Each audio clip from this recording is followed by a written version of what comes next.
Good morning, everyone. My name is Mark Bellamy, and I'm a senior advisor for Africa here at the Center for Strategic and International Studies. And I have the very agreeable duty this morning of introducing our distinguished guest and of moderating the discussion that will follow his remarks. But before doing that, I wanted to frame a little bit this morning's discussion.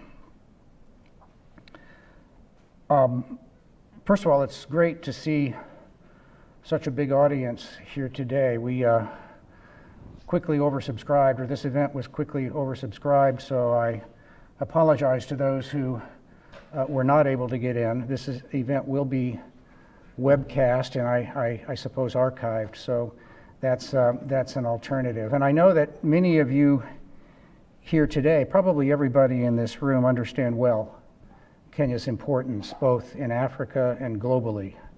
And I know that you probably understand equally well why Kenya matters and has for so long mattered to the United States. And high among the reasons Kenya has mattered to the United States is the commitment of so many ordinary Kenyans to democratic governance, however perfect it may be, at a time when so many nations, so many other nations are drifting towards authoritarianism and strongman rule. We saw that popular commitment again in the August 8 elections in Kenya, when Kenyans voted massively for a president, members of parliament, governors, and county level representatives. But now, in the aftermath of that election, and of the Supreme Court ordered rerun of the presidential election October 26, Kenya is in political disarray. A sizable part of Kenya, perhaps half the population, does not accept the legitimacy of the presidential rerun. I suspect, however, that those rejecting the October 26 rerun may have a hard time convincing the courts and international opinion that a third election offers the best way out of this crisis. Pressure is growing in Kenya and internationally to get beyond this cycle of protested elections. Yet just moving on, as some demand, could well make Kenya's problems worse. Kenyans today are more bitterly divided along partisan lines than at any time since the violence of 2008. And that's not a very good basis for just moving on. Right Honorable Raila Odinga is well known to this audience. He is one of the great figures of Kenya's post-independence political history. He was denied the presidency in a deeply flawed presidential election in 2007. Many believe he was denied the presidency again in a controversial election in 2013. Kenya's Supreme Court, however, ruled otherwise, and Honorable Odinga, in a remarkable act of statesmanship, called upon his supporters to accept the court's verdict and move on, and they did. In this year's presidential election, many of Mr. Odinga's supporters believe he was again rigged out, as the Kenyans say. Proving that deep suspicion will not be easy. What is not in doubt is that this presidential election, like elections in 2013 and 2008, failed to deliver a credible enough result to the Kenyan people. All of this is background. Going forward, big questions loom about the future of Kenya's democracy. How does Kenya exit this crisis without falling into the trap of simply moving on? How can current tensions be transformed into a movement for genuine reform of Kenya's political culture, including its electoral practices? And what must be done to bridge Kenya's widening partisan and ethnic divide? There are no good answers to these questions without the strong imprint of Honorable Raila Odinga. And so it's my great pleasure to welcome him today to CSIS.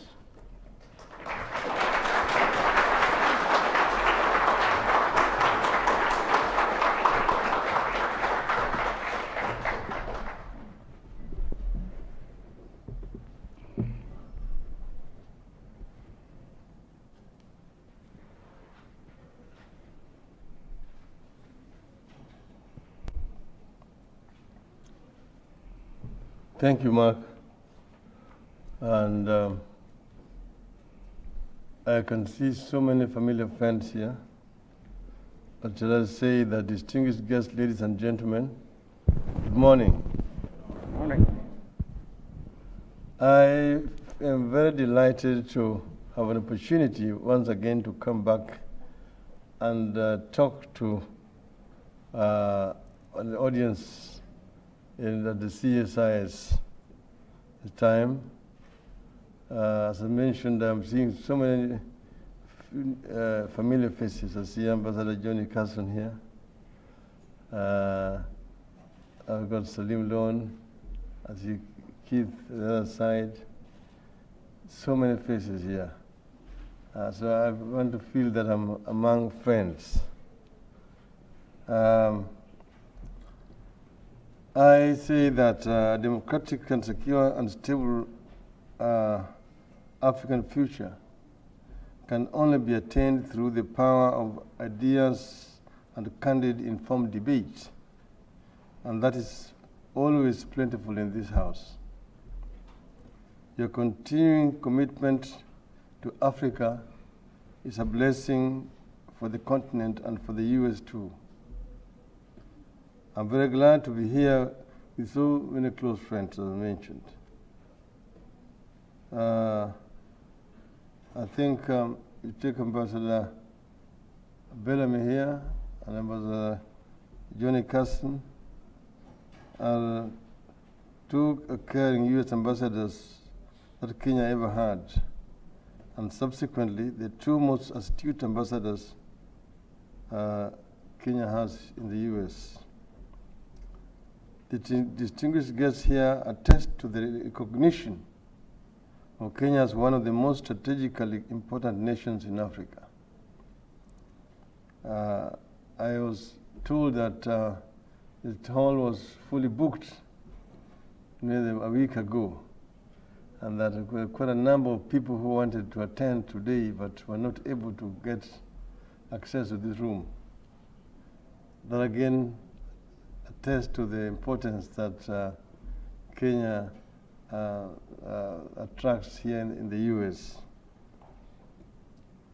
Despite its relatively small economy, Kenya has played an outsized role in the continent's leadership because of its half-a-century-long stability.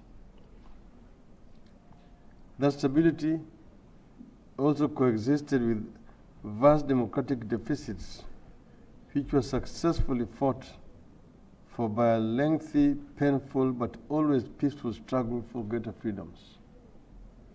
That is what brought us the extraordinary democratic and economic transformations few in Africa have achieved. We were a safe haven from which concerned international partners could tackle all the crises that racked virtually every one of our neighbors over the decades. So what I'm saying here is that what we have in Kenya did not just come on its own, that it is a result of a lengthy historical struggle by the people of Kenya to improve the standard and quality of life of our people. It has been a struggle between two diametrically opposed forces. The forces for the retention of the status quo, also the forces for change and reform, democratization, which has taken different forms throughout our 55 years of independence, but it has been very consistent. These achievements help us maintain not just peace, but an exceptional level of innovation and entrepreneurship that is renowned around the world. Thanks to our people's openness in embracing global currents, as well as our vibrant civil society and media. Our partners too have played a crucial role in our great gains and in stabilizing our country when disasters occurred or threatened to occur. But all of this progress is being imperiled through our current crisis, the most long-lasting Kenya has ever endured. The world must not be deceived that this is merely an electoral crisis triggered by the third straight rigged election. The crisis is all-encompassing and has resulted from the attempt to unlawfully hold on to power. It threatens to undo everything we have achieved and tearing apart our democratic and inter-ethnic fabric. Let me be blunt. Kenya is hurtling towards an outright dictatorship. The Jubilee government has ridden roughshod over or looted every institution that they could in order to achieve their goal of long-term control of the state, or at least till their self-declared goal of ruling till at least 2032.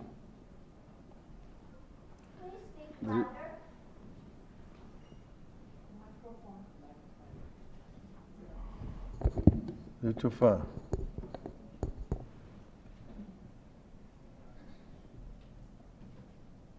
Let me input my thing.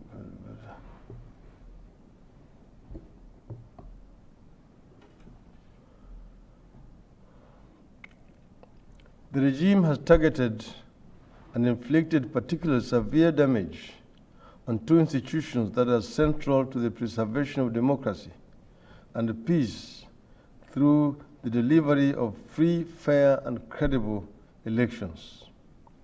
That is, the Independent Electoral and Boundaries Commission and the Supreme Court of Kenya. These two critical institutions have been targeted through nothing less than a reign of terror. The Electoral Commission was comprehensively undermined before the August elections. The assault on the Supreme Court began after the courageous Chief Justice David Maraga and his fellow justices astounded Kenyans and the world by annulling that election of President Uhuru Kenyatta for pervasive irregularities and illegalities. This was not just a historic ruling in Kenya, but in Africa. And it is just the fourth time that an election of a president had been overturned in the world. So it was a trend-setting decision on the African continent. Among the other great setbacks for Kenya in the current crisis has been the disappointing role of our partners who were with us in the decisive struggle for multi-party democracy in the early 1990s. They also intervened with a lightning speed during our catastrophe a decade ago, when mass violence erupted after the tainted 2007 elections. Kenya matters, or at least it did then. In this crisis, though, the US and other pro-democracy friends chose to avert their gaze from the unfolding electoral lawlessness and continued against all the evidence to support a deeply tainted electoral process. To give the most recent example, Commission Chairman Wafula Chebukati courageously confessed that his electoral commission was driven by politically motivated pressures and that he could not guarantee free and fair elections on the 26th of October rerun. That was 8 days to the election day. The chairman publicly on a live television said he was not able to deliver a free and fair elections on that date. Before that, a commissioner had resigned and also cited reasons why she thought that elections cannot be free and fair. But in a stand that astounded Kenyans and Western envoys, Western envoys 2 days later announced that they believed the commission could hold a credible poll and supported that highly controversial election. It was an utter bizarre sight. What we asked, they said how it had changed. The chairman is saying I cannot deliver free and fair elections. The envoys are coming up and saying everything is clear. You will go ahead and participate in these elections. I say that if really these are true friends of Kenya, then Kenya does not need any enemies. You don't need enemies. But I'm convinced all is not lost yet. What Kenyans are asking is something small, a fresh, credible election.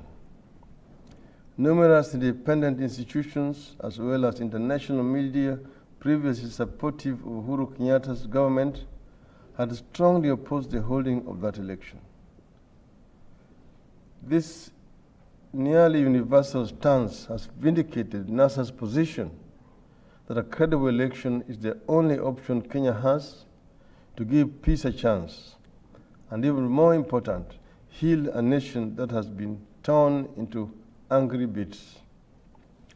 But holding such an election needs a radically changed, non-confrontational environment in which the two sides can campaign on the basis of what they offer Kenyans for a better future. I have come to Washington to convey a simple message, which we need. This is that we need to convey a simple message. We need a much fuller engagement from the many arms of governance that your country possesses to assist the envoys based in Nairobi. The envoys' efforts up to now have not succeeded in diffusing the crisis. But let me be blunt again. They have sometimes contributed to the problem. Despite the grave challenges, I see glimmers of hope from the events of the past few days. Kenyans were very pleased that the US and other friends refused to congratulate Mr. Kenyatta after the Electoral Commission announced that he had been elected president, after an election more woefully tainted than the annulled August one. A solution must be found in Kenya soon. Each day this crisis continues, the divisions, polarization, and radicalization deepen. The killings of unarmed protesters by police, including infants and children shot inside their homes, and the severe financial hardships being inflicted upon millions by the currently paralyzed economy are adding to the tinder. The most inflammatory recent development, with the Supreme Court being prevented from convening to hear the case about whether the 26th August or 26th October rerun election should be held. But the evening before, the Deputy Chief Justice Philomena Mwilu's bodyguard was shot and grievously wounded. That sent shockwaves, and the court immediately asked for increased protection from the police. When that request was turned down, a number of justices did not feel safe to travel to the court resulting in the lack of required quorum. In which other democratic country has the Supreme Court been prevented from hearing a case this way? What I call the reign of terror against the Supreme Court and the Electoral Commission began with the torture and murder of Mr. Chris Musando, the Commission's chief technology responsible for the integrity of the entire voting system. This is 1 week before the elections. The gentleman who was in charge of the ICT at the Electoral Commission was abducted, tortured, and murdered. That was to send signals to everybody that the government would broker no nonsense and let all of the people in the commission were compliant. The FBI offered to assist through the US government, offered to put FBI at disposal to carry out investigations. And the British government offered Scotland Yard. The government rejected the kind of assistance. They said they had the capacity. Why? Because they knew that they themselves were the culprits. Kenyans know that the decades-long struggle for justice and our grand new constitutional order was waged and won peacefully. That is why NASA's leadership is centered on a campaign of peaceful resistance to unlawfully constituted authority. You have convened a People's Assembly to guide the country to a fresh, free, and fair presidential election as decreed by the Supreme Court. What we have said is that we don't want violence in our country, but these matters can be solved peacefully. And we said that we are going to carry out peaceful protests to put pressure on the government to ensure that there is a proper, open, democratic elections. And those instruments include peaceful demonstrations, they include strikes, they include picketing, include boycotts, include petitioning, and so on.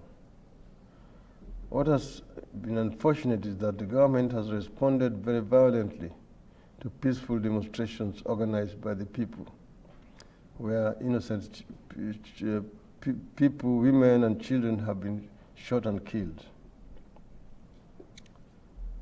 That record of anti-democratic criminal behavior, which has included systematic measures limiting civil society and media protections, have made many wonder how our long-standing democratic partners have not publicly spoken up against these depredations.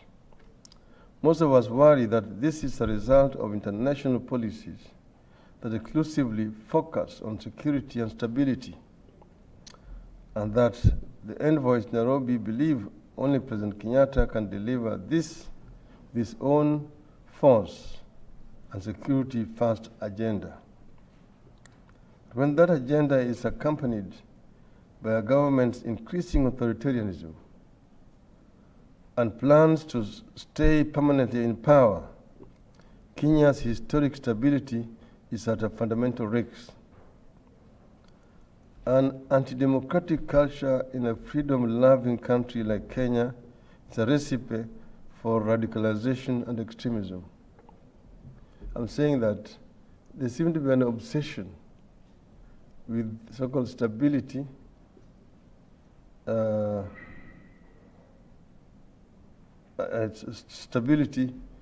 and fight against extremism. That stability takes precedence over democracy.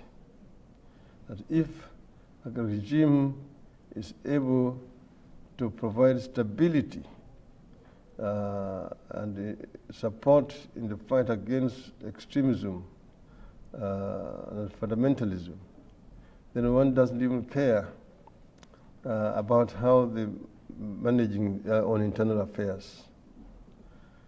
This seems to more or less mirror the Cold Era period, where the war was against communism. And so long as you can say that you are an ally of the West in a war against communism, nobody cared how you ran your affairs. You got all the standard of support and assistance you needed. That's how we created Mobutu Sese Seke's of Africa, Idi Amin Dada's, Jean Bedel Bokassa of Central African Republic, Wazi Kamuzu Banda of Malawi. So these people were able to come and take shelter under the war against communism.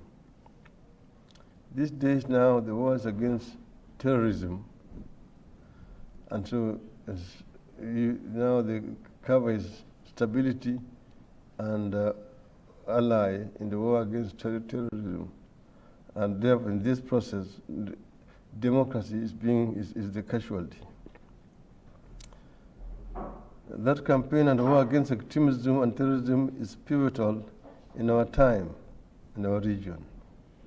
But to succeed, it must begin within each of our countries by building a state that shuns sectarianism and makes inclusion and equity as its core values. And the biggest problem in Kenya right now is exclusion. Exclusion is a bigger issue. And when you see people begin to talk about secession or wanting out of Project Kenya, it basically tells you that something is seriously wrong with Kenya that must be addressed and before the country tears apart.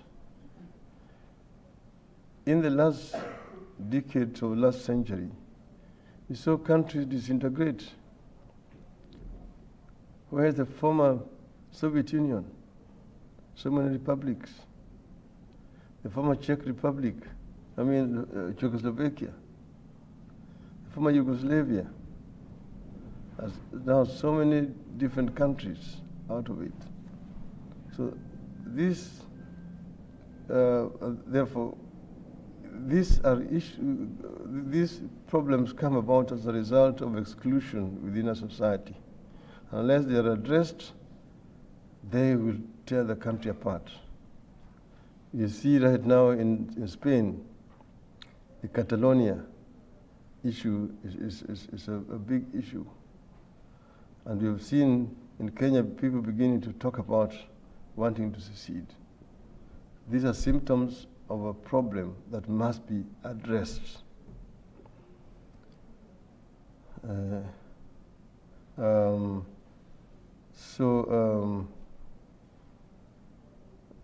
Too many African leaders just assess where Western governments stand and align their security policies. As things stand now, anger and radicalization is growing by the day, and unless this election crisis is expeditiously ratified, Kenya could be rendered incapable of protecting its own and its partners' fundamental interests. The depth of this crisis can be seen in the hitherto unheard of phenomenon of mainstreaming Kenyans feeling so deeply excluded that they are openly toying with the idea of secession. The rascals will always be thrown out by the people, but it does not seem that the path to sustainable security is an impossible one. For a regime which is essentially composed of a powerful elite, which has been at our country's helm for the last 55 years. In addition, our 4 presidents have come from only 2 communities, and the next one preparing to take over after Uhuru is not from one of the other 42 communities either. As I said at the outset, these ills coexist extraordinarily and accomplishments by talented, hardworking, and outward-looking Kenyans. Kenya's future, and indeed Africa's, lies in democracy. Both the regime and our traditional partners must retrace their steps and accept that the current state of affairs endangers the nation, the region, and the security and stability of the entire world. We, as Kenya, in conclusion, have played a very central role in the eastern part of Africa. The problems that face Kenya are not unique to Kenya. You can say that the problems that are found in many other African countries. From the periods of the Cold War, when then the wind of change began to blow on the African continent, it brought down the single party and multi-party and military dictatorships. And multipartyism became the vogue. With the advent of multipartyism, competition came into the political system. And African economies, which had been dormant, some of them realizing negative growth, most of them were HIPICs, highly indebted economies, began to register higher rates of economic growth because of competition and openness. This is what happened in the last decade of the last century, and also the first decade of this century. Unfortunately, in the second decade, you've been seeing a tendencies of revision or reversion of this trend. The old order is beginning to fight back on the continent. You're seeing the single one-man syndrome leadership begin to come back. We've seen a revision of constitutions. Term limits are being revised to open it up. Again, you begin to see the strongman syndrome, Monsieur le Président, re-emerge on the African continent. And then breaking of the checks and balances on the continent. And then the electoral autocracy is also creeping in. Elections are being held as rituals that must be held every 4 or 5 years. But then they must be won by the incumbent at every cost. So when this happens, of course, apathy sets in. People no longer get interested in participating in elections. So you find situations where 10 to 20% of the population participate in elections, and the incumbent then gets 90% or 99% of those votes cast. Because this is not healthy for African democracy. So democracy must be universal. And we believe that Africans do not deserve lower standards. That democracy must be universal. And those who say that, oh, it is not good enough, but it is Africa. If it happened in Europe, it would not be acceptable, or in Americas. We think that that time is gone, that we must apply the same standard in Africa that we apply in terms of democracy in other parts of the continent and part of the world. This is the belief of the African Democrats and those of us who believe truly that Africa deserves better, that Africa can be better governed, and that Africa, and a stronger Africa, is a better partner for the international community than an unstable Africa, which is being mismanaged and misgoverned by autocrats. Thank you very much, ladies and gentlemen.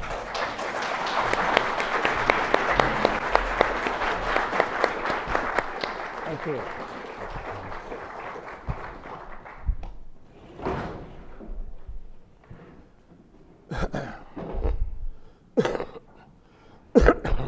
The podium disappeared quickly. Is this microphone on? Can you hear me? All right. Okay. All good. Well, thank you. Thank you, Honorable Odinga. I know there's a great deal of interest in this room in talking about the issues that you've raised in your speech and talking about perhaps other issues as well.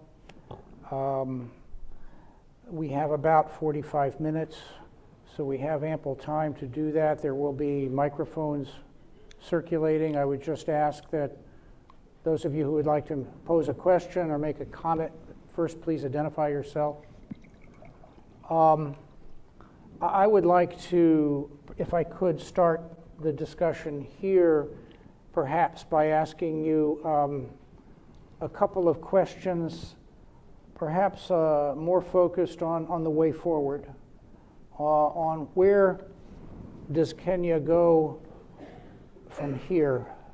I think one could make an argument that presidential elections are looking increasingly like a perilous exercise, a perilous experiment in Kenya. We've had 3 presidential elections since 2007, each one controversial, each one tense, each one where public fears of violence were elevated, and each one at the end where it cannot be said that Kenyans as a whole were satisfied. In fact, each of these elections resulted in Kenyans being perhaps more polarized than they were before the vote. I want to, I guess, ask a question that has to do with what you proposed following the presidential rerun, which was the formation of a national resistance movement. And this, as I understand it, has several components. Among them, an economic boycott, the formation of a people's assembly, and some other aspects. Can you tell us, Honorable Odinga, what do you hope to obtain through this national resistance movement? Are you hoping to have the election results annulled and go to fresh elections? Are you hoping to perhaps put in place some form of interim government for a period of time? Or is this national resistance movement mainly a way of keeping a sizable part of the Kenyan population alert and mobilized? What are your aims? Thank you, Mark. Well, I think it's much more broader than just presidential elections. We've come to realize that the issue is not just a presidential election. Because as you know, the last time we went to court to challenge the outcome. And in the process of that court hearing, a lot of other details emerged of what had happened, not just with presidential elections, but across board, the gubernatorial, the senatorial, the members of parliament. There was a blatant rigging. For example, the Jubilee Party enjoys artificial majority in the Senate, the National Assembly, and so on. But all this was designed through an algorithm put in the system so that it could justify the rigging across board. Now, the courts identified what they call illegalities and irregularities, which they directed the Electoral Commission to rectify before they did a repeat presidential poll. We came out after that with a 12-point document, which says the 12-point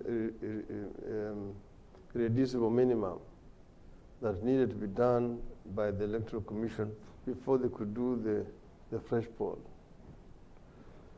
They ignored and refused to address those issues. So as time was ticking, we decided that it was going to be like doing the same thing, the same way, expecting different results. So we decided that we will not do it. That's why we pulled out of the race.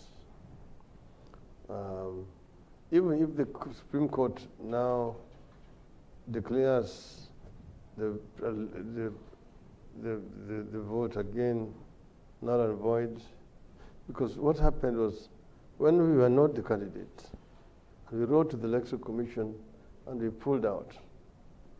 They still insisted in having our names in the ballot, and plus the other candidates. So there were 8 candidates, the ballot. As it were, I still beat the other 8 candidates, although I was not a candidate. But as you can see, there was still a logarithm. When the president votes were 1 million, mine was 10,000. When he was 2 million, mine was 20,000. 3 million, 30,000. 7.4 million, mine was 73,000. So it was something that was already predetermined and all put in the system. Okay?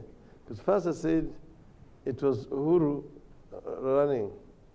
So it was Uhuru running against Kenyatta. And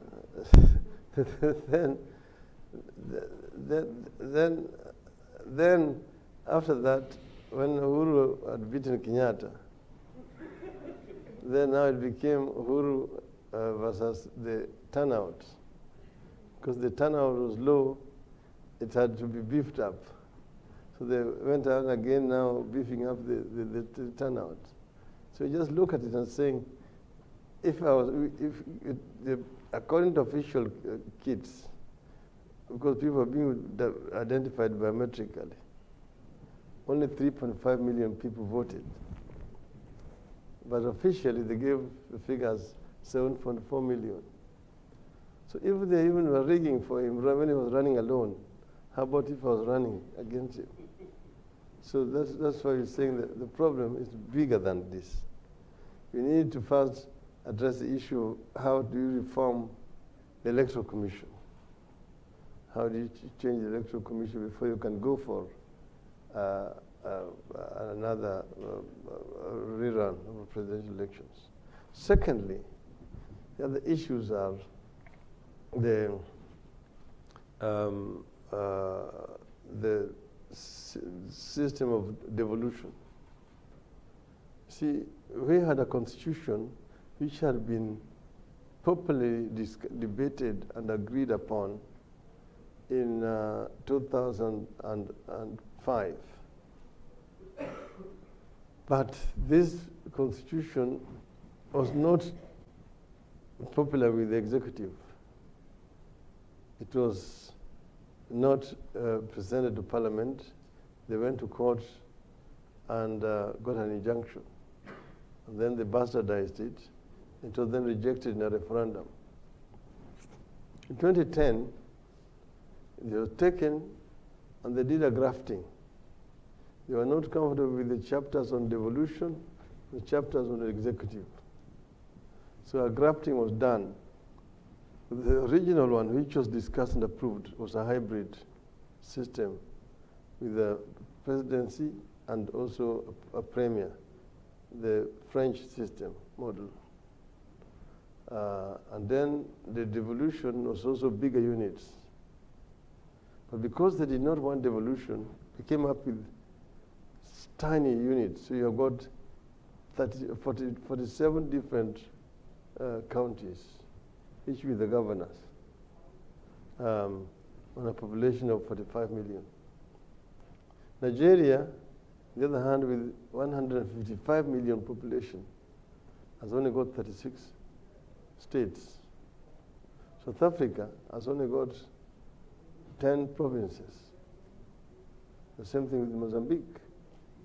So we think that this chapter on devolution need to be revisited, as well as the structure of the executive. That is why we are calling for a People's Assembly that is bigger than just the national parliament. So we have set up the national resistance movement as a way of applying pressure so that we can be able to create the People's Assembly, similar to the Burma's Constitutional Conference, that will enable us to put these matters back on the table, to have them debated and agreed on before we can move forward further. This is the purpose. So the National Resistance Movement is the one that is actually managing these protests, like, for example, demonstrations, like, for example, boycotts. Right now, there's a motion which is being debated in various county assemblies. It was already approved yesterday by 2 county assemblies. Today, it's being debated in 3 other county assemblies. So the more the merrier. The more county assemblies approve it, the better for us. So then each county assembly will nominate delegates to the People's Assembly, which will then begin to debate these issues. How do we strengthen, how do we reform the Electoral Commission? How do we secure the independence of the judiciary, which is threatened right now? How do we reform the security forces so that they're not used to kill innocent children? Then how do we deal with the issue of the devolution and the structure of the executive? So if I understand you correctly, the National Resistance Movement and the People's Assembly that comes out of that really has long-range goals. Yes. Comprehensive political reforms. Right. This is not necessarily connected to whether you have an election, an election rerun. This is a longer-term project. Right. Let me ask in that context. Some have said that, well, perhaps what Honorable Odinga, or perhaps what the NASA leadership, the NASA supporters really want is an interim government. A power-sharing arrangement similar to what you had after the 2007 elections and the 2008 violence. While I think it's hard to imagine that President Kenyatta, the Jubilee government, would accept such an arrangement, is that part of your thinking? Do you think that may be formation somehow of an interim government might be a way forward?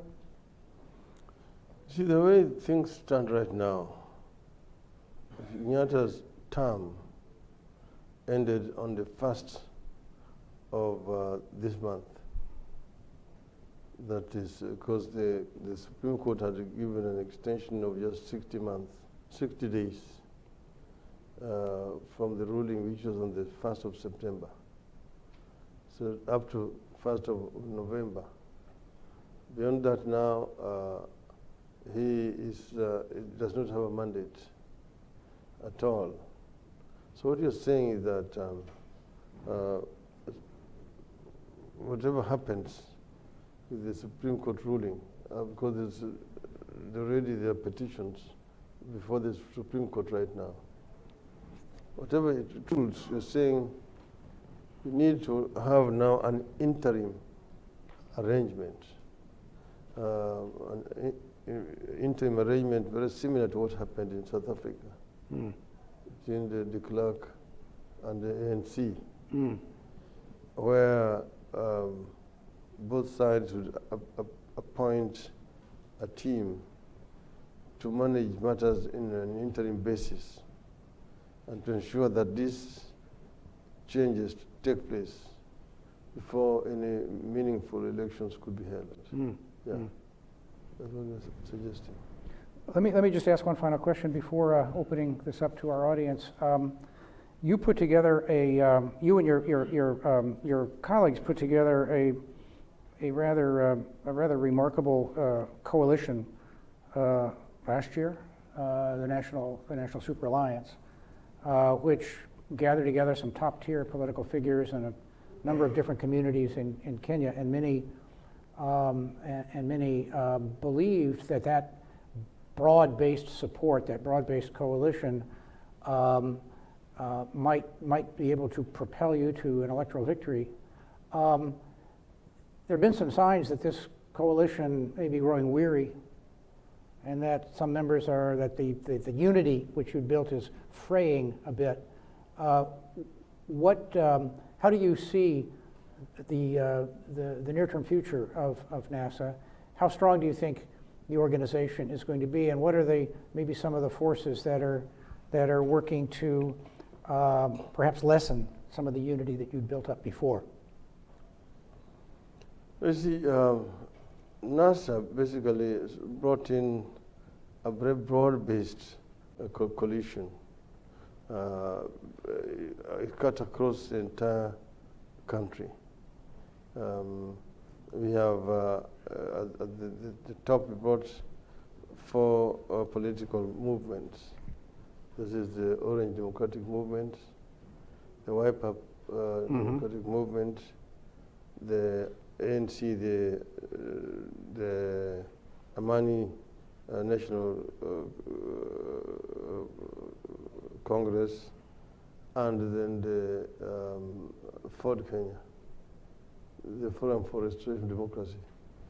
So these parties put together basically represent all sections of our country, all regions, and brought very comprehensive leadership, unlike our competitor Jubilee, which is basically a 2-region affair. And it is also evidence in terms of the voting pattern in the country. You'll see that NASA gets support from almost all regions of the country. But there's areas where Jubilee does not get any votes from.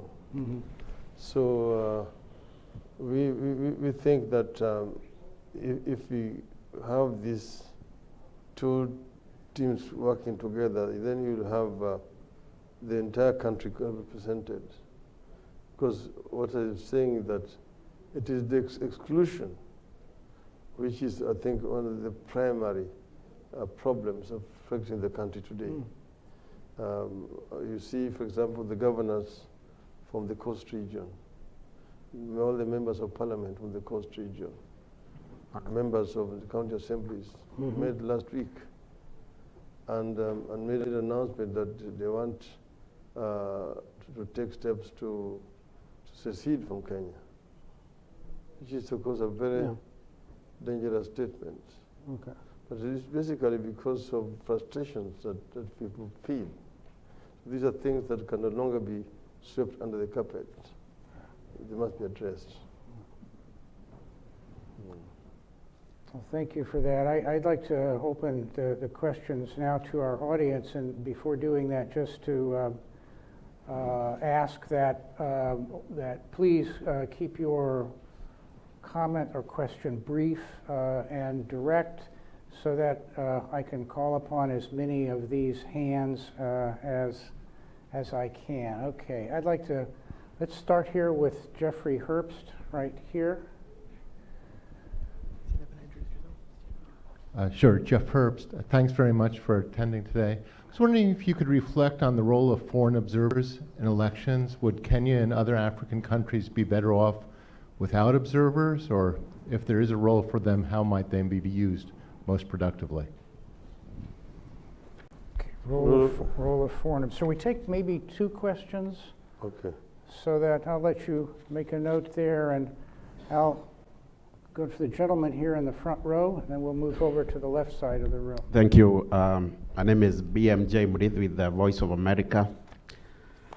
Mr. Odinga, you are on record as saying that even if the Supreme Court upholds President Kenyatta's presidency, you may not recognize that presidency. I just wanted you to see if you could clear the air, and especially because NCCK, which is the Church Council body in Kenya, has been advocating for the creation of the post of the Prime Minister. Is this something that has your blessings as a former candidate for the presidency? Thank you. All right, we'll take, I'll let you address those two questions, and then we'll take more from this side of the room. Well, the role of international observers, following the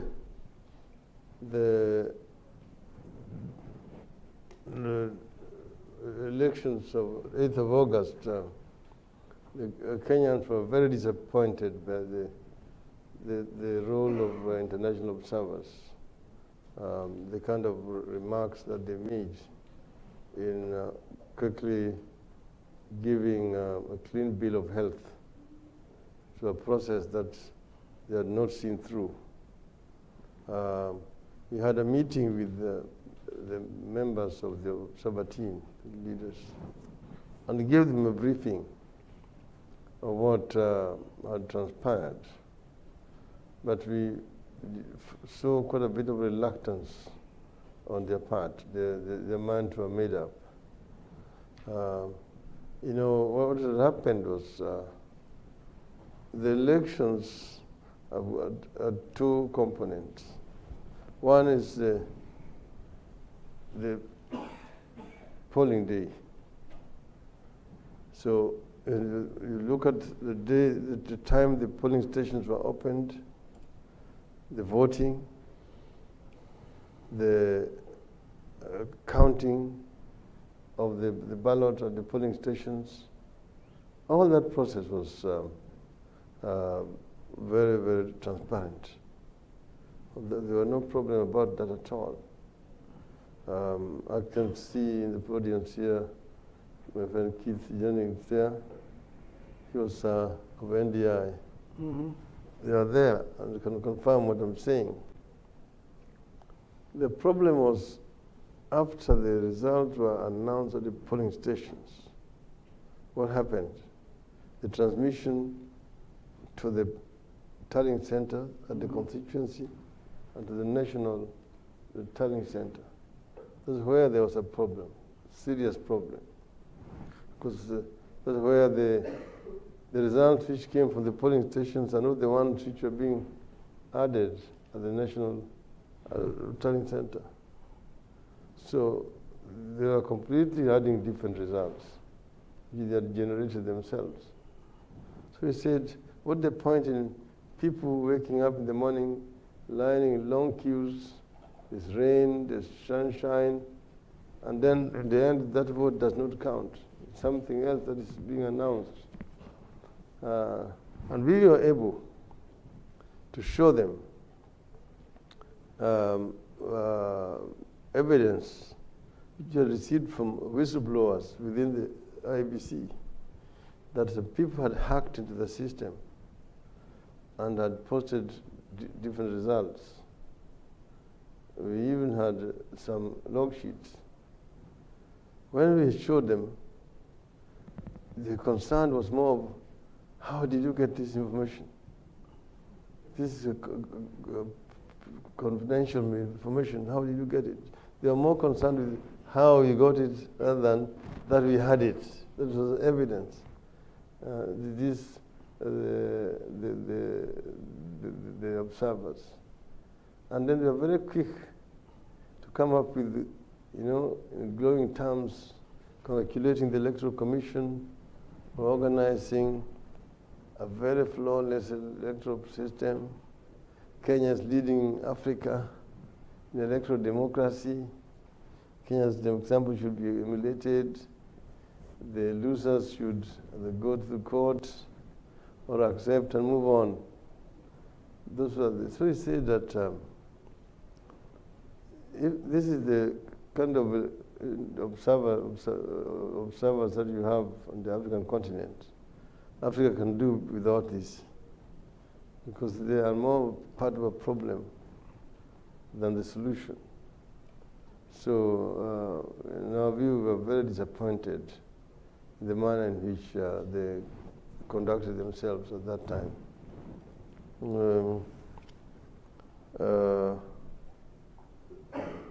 What you have said about the Supreme Court ruling, you have not said that you will not accept the Supreme Court ruling. Said whether the rule that Uhuru is elected or not is not going to be a solution to the problem. Because what is the point in having a president who is not recognized by more than half of the country? It will just be a problem. And that is what it is. So you say that we need to have a solution beyond just the Supreme Court. The Supreme Court declaring because first the turnout was less than 30%. That means that there's 70% of the country that does not recognize the president, and that is a problem. The other one is this issue of NCCK proposing amendment to the Constitution to create a position of the Prime Minister and so on. We are not just looking for jobs, the Prime Minister. That is a very cheap way of looking at it. We are talking about we want to address this fundamental issue of governance. That's why we are saying it cannot be a quick fix. Oh, they're making noise because they're in the cold, give them a job. No. The way I've been for the last 5 years, I've never gone to the government to beg. They have refused to give me my pension as a Prime Minister that I'm entitled to. There's an act of parliament which entitles me to certain things. Even security. They withdrew my security 2 months ago. They just called them and took them away when I was still a candidate. They withdrew all my security. But I don't even care. I'll hire my own private security. Look at. No, I think there's a very cheap way of looking at it.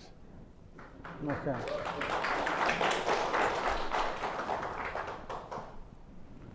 Okay. A few hands over here. Yes, sir.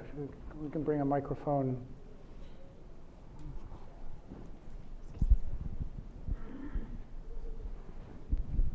Yeah, my name is Edward Manyibe. I'm a professor at Langston University, Oklahoma. And I was here in town, and I heard that you are here. And I said I have to come and...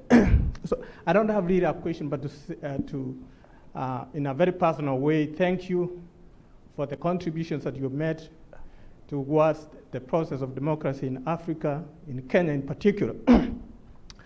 And as we see what's going on in Kenya right now, I know everybody is concerned. I meet people asking me all the time. And one thing I'm for sure is that you are a very rational man. And I think that something will come out that's really good for Kenya. So mine is to wish you the engagement that you have here in the USA and the engagements that you have in Kenya to be a very peaceful process, and so that we can move forward. We don't want to go backwards. Thank you.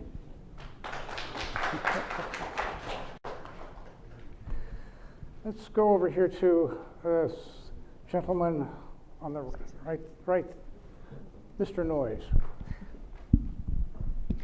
Hi, Honorable Odinga, thank you very much for your comments. Alex Noyes here. I'm a senior associate here with the Africa program at CSIS.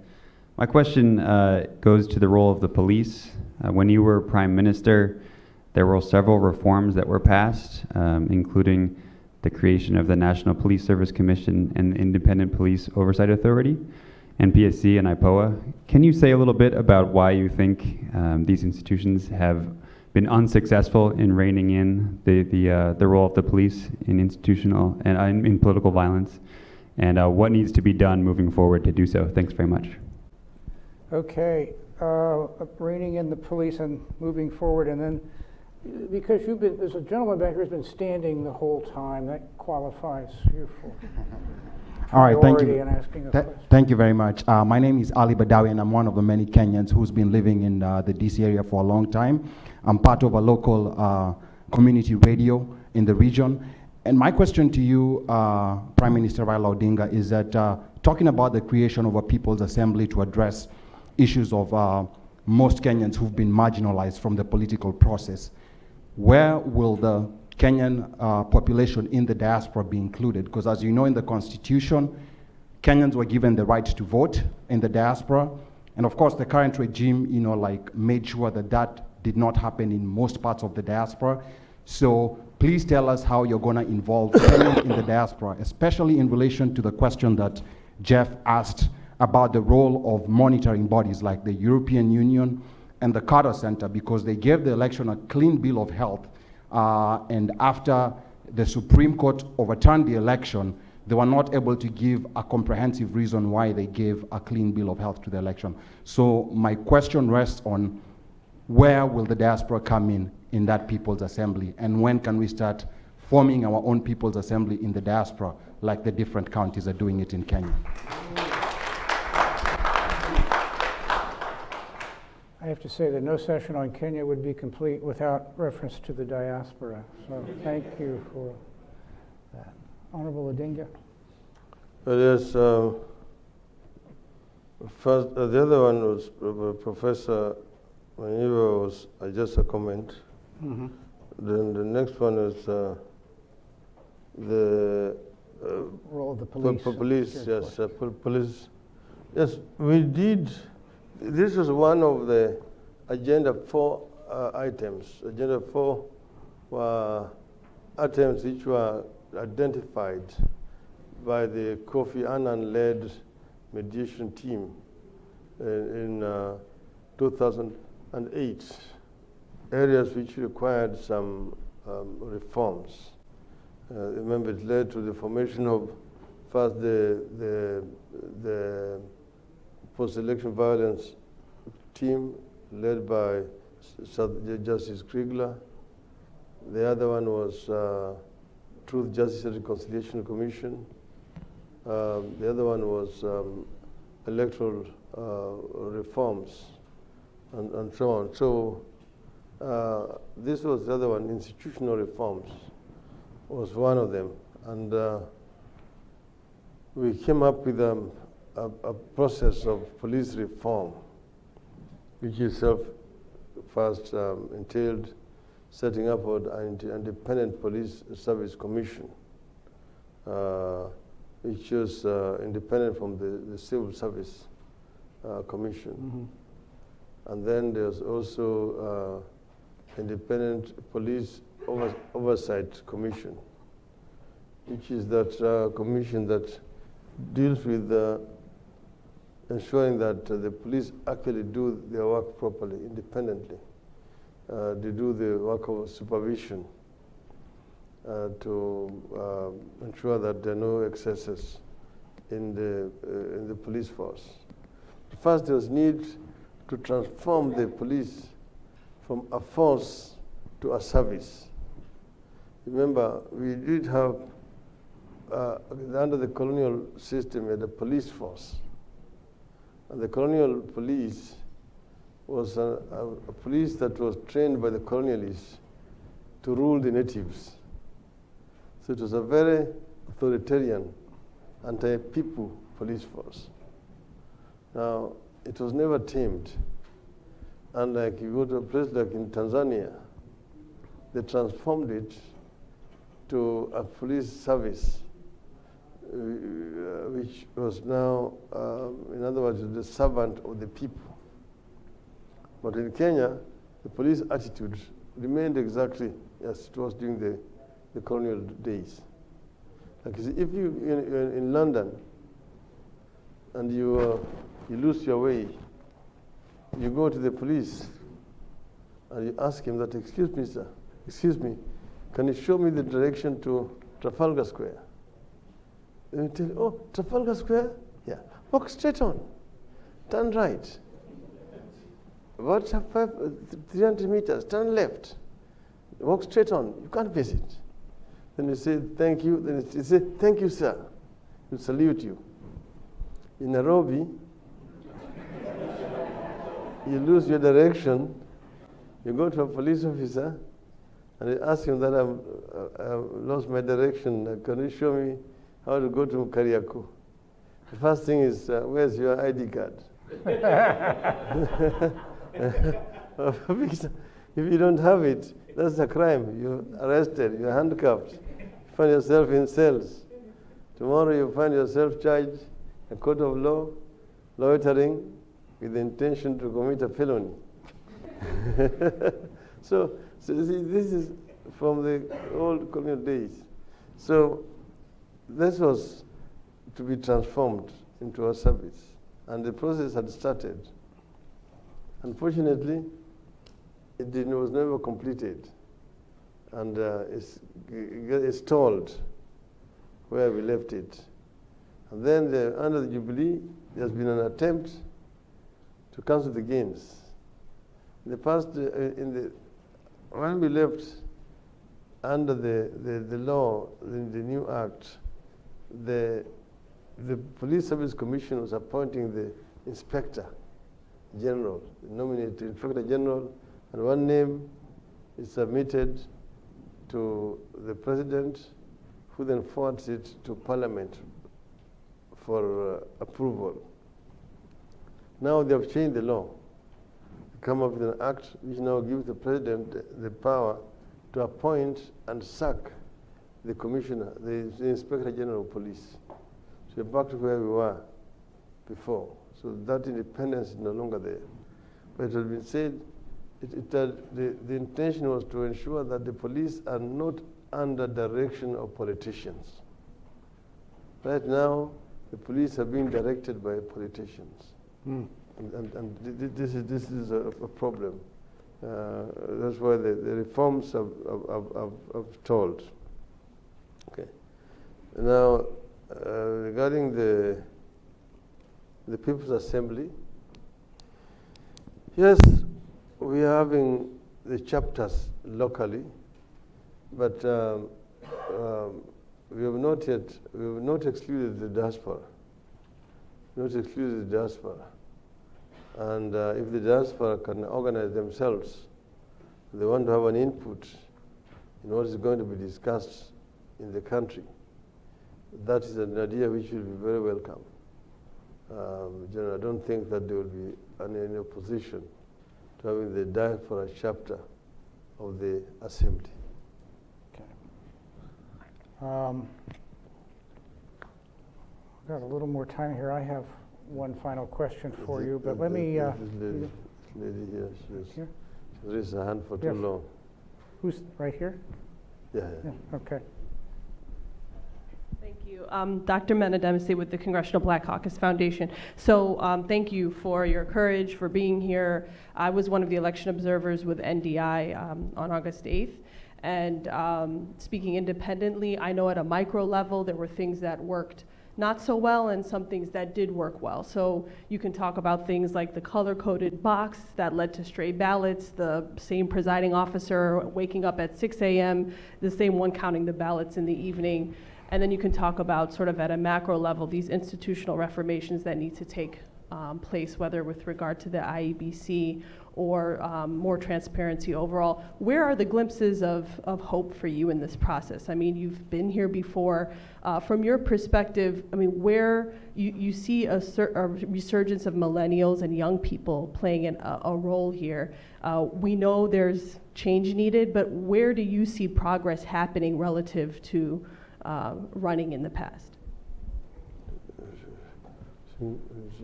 Say that again. What do you see what? What do you see?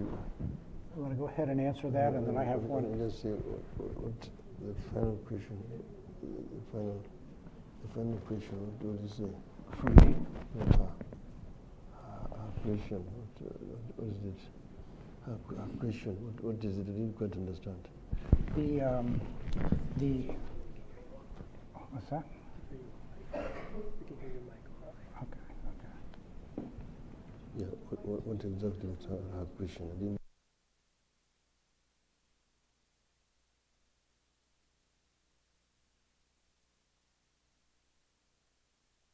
Your question just very... So my question is basically from your perspective, going back from 2007 to what we experienced on August 8th and October 26th, we know clearly there are problems, but where do you see progress happening, whether at a micro, whether it's the level of increased voting participation, on part of the people, where does the resistance movement see relative progress compared to before? In other words, I don't want to take the words out of your mouth or paraphrase what you're saying, but what progress can be identified in terms of the actual running of elections, the actual conduct of elections in Kenya, or can there be, or is there progress?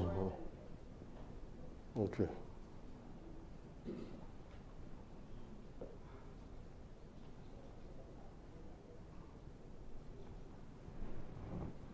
Well,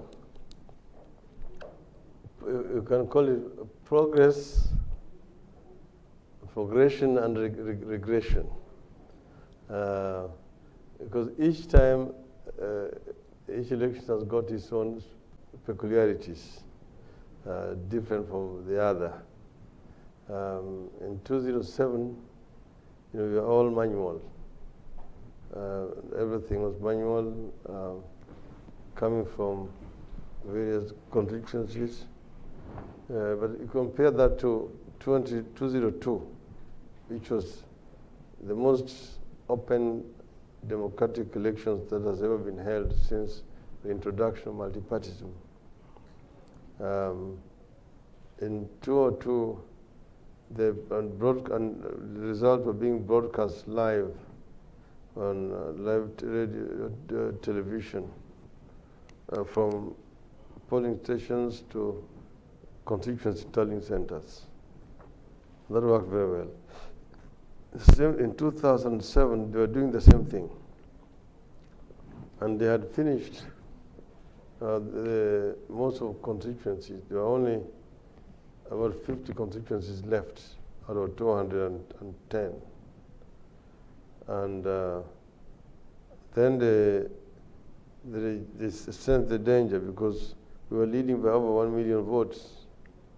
And even if Mr. Kibaki had gotten the bulk of those 50 remaining, he could not bridge the gap. Then they ordered all television stations to stop live transmission. So the live transmission was stopped. Mm-hmm. And now they're only announcing that Mr. Odinga is still leading, but Kibaki is fast closing the gap. fast closing the gap.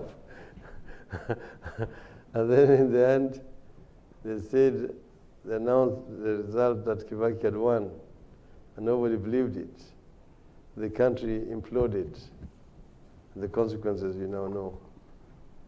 The last time around, the results were supposed to be electronic. There was supposed to be an improvement on the manual, because the manual one, they just went to the National Intelligence Service headquarters, summoned all those remaining returning officers to take their results there, and they were doctored at the headquarters of the Intelligence Service. This last time around, they had the server, two servers. One was at the Intelligence headquarters, the other one was at the Commission headquarters.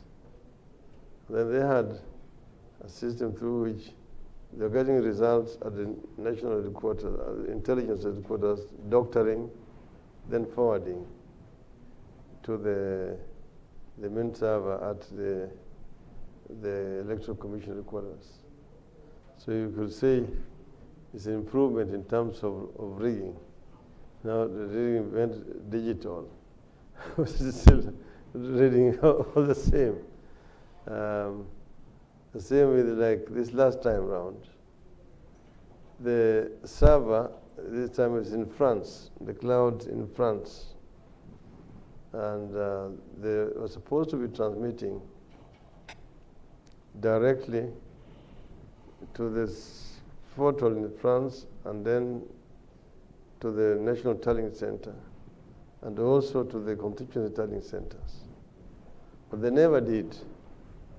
The reason why Safaricom, the service provider, is involved in this and is one of the victims of boycott, because they colluded in that process of transmission of results and cheating.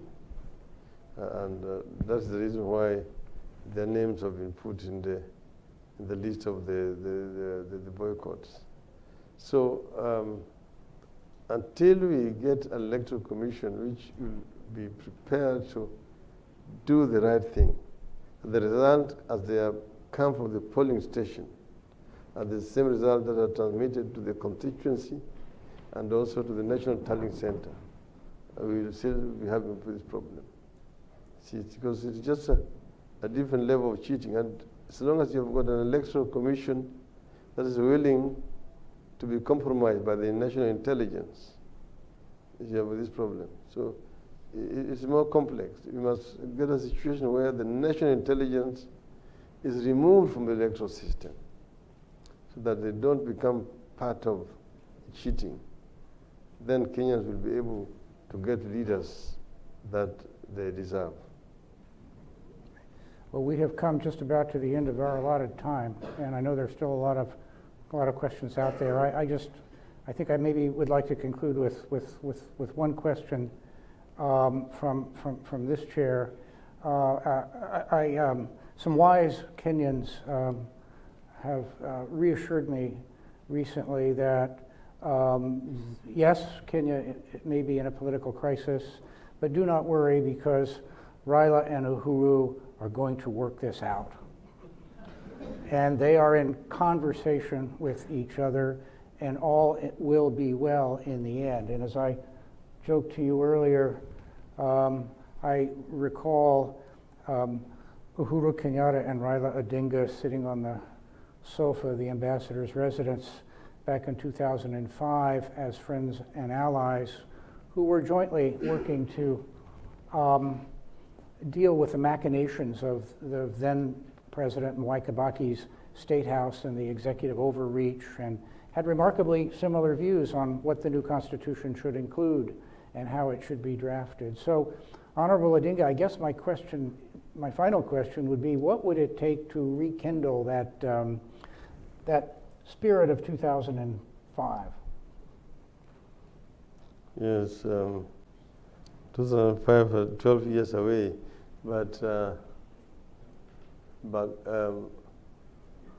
yeah, we worked very closely together. At that time, remember, KANU was official opposition party, and I was in the government.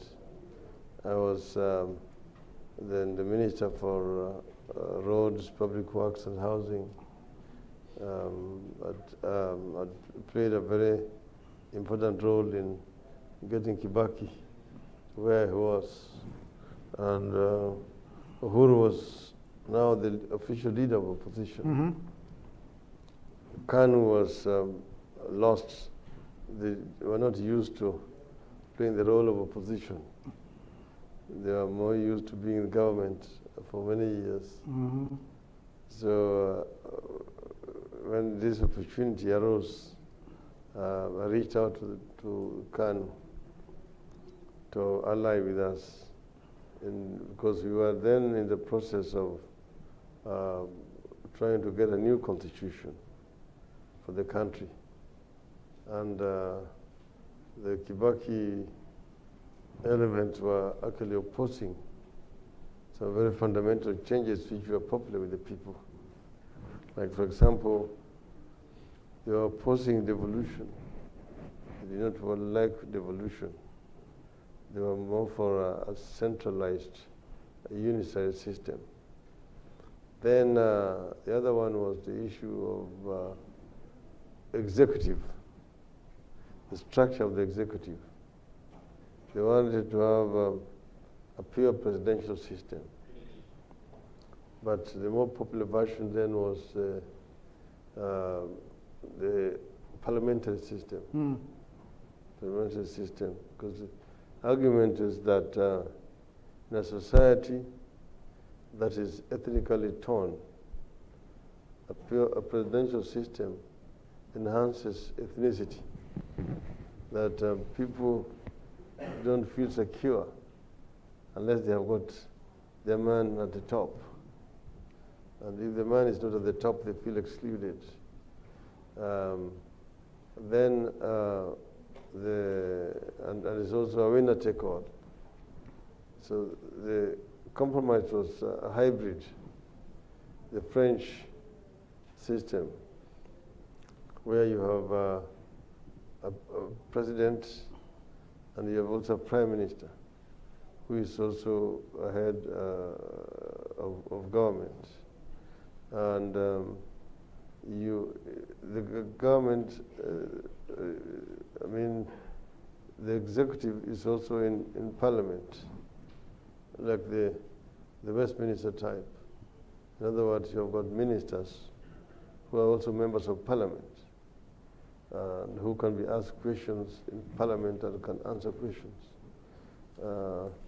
So the situation is different in a big country like United States or America, because people deal more with the state governments rather than what Congress is saying up here or what the Senate is doing up here.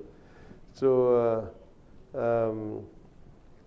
we got Uhuru and the Kanu to be on our side in fighting for that referendum. And he was very much part of us. But when the election time came, the issues arose now that if he was going to run in his constituency against Kibaki, the interest, he had no chance of being elected. And that's why we agreed that he would run on KANU rather than on ODM, because he was one of the founder members of ODM. But we knew that he could not be elected as an MP in central Kenya, where the Kibaki party held sway. So he said he would go and run on KANU, and would meet up front. And things turned out, we had the problems, and he ended up on the other side. But you're saying he owes you one then? That's Okay. I'm afraid we have run out of time. I want to begin by thanking all of you for coming today, and thanking you all as well for your continued interest in Kenya. I want to assure you, Honorable Odinga, that pretty much everybody in this room continues to be deeply interested in Kenya, and I'm sure they would like to join me in thanking you for spending some time with us this morning, and wishing you well on your onward travel. So thank you very much.